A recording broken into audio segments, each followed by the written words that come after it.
1 Samuel 26. Then the Ziphites came to Saul at Gibeah, saying, Is not David hiding himself on the hill of Hachilah, which is on the east of Jeshimon?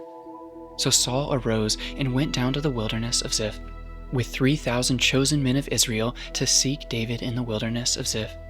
And Saul encamped on the hill of Hachilah, which is beside the road on the east of Jeshimon. But David remained in the wilderness. When he saw that Saul came after him into the wilderness, David sent out spies and learned that Saul had come. Then David rose and came to the place where Saul had encamped. And David saw the place where Saul lay, with Abner the son of Ner, the commander of his army. Saul was lying within the encampment, while the army was encamped around him. And David said to Ahimelech the Hittite, and to Joab's brother Abishai, the son of Zeruiah, Who will go down with me into the camp of Saul? And Abishai said, I will go down with you. So David and Abishai went to the army by night. And there lay Saul sleeping within the encampment, with his spear stuck in the ground at his head. And Abner and the army lay around him.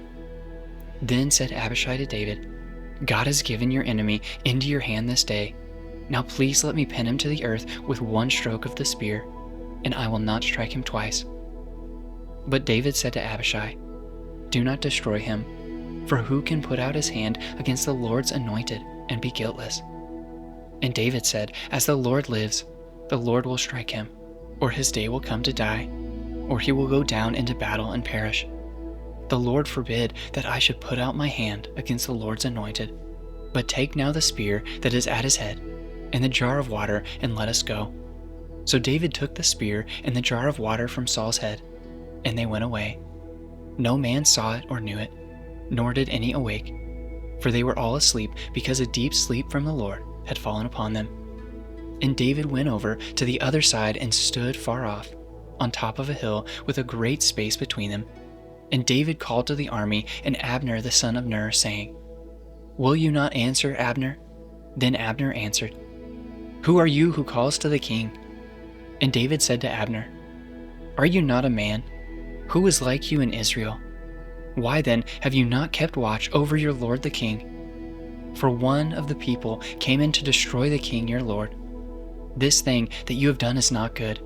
As the Lord lives, you deserve to die, because you have not kept watch over your lord, the Lord's anointed. And now see where the king's spear is, and the jar of water that was at his head. Saul recognized David's voice and said, Is this your voice, my son David?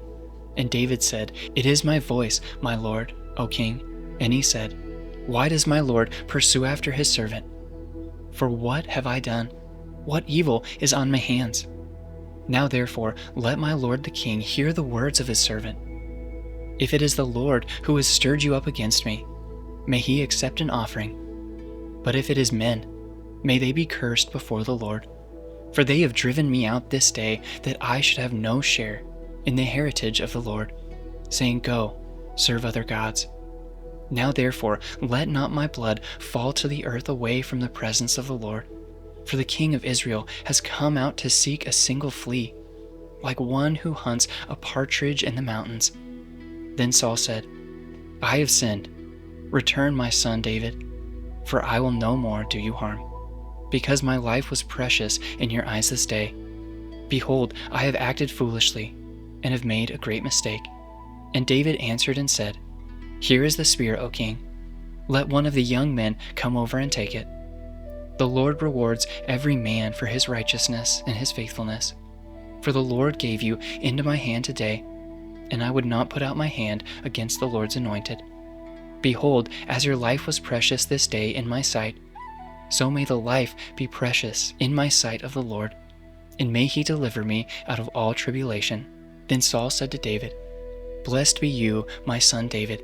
You will do many things and will succeed in them. So David went his way, and Saul returned to his place.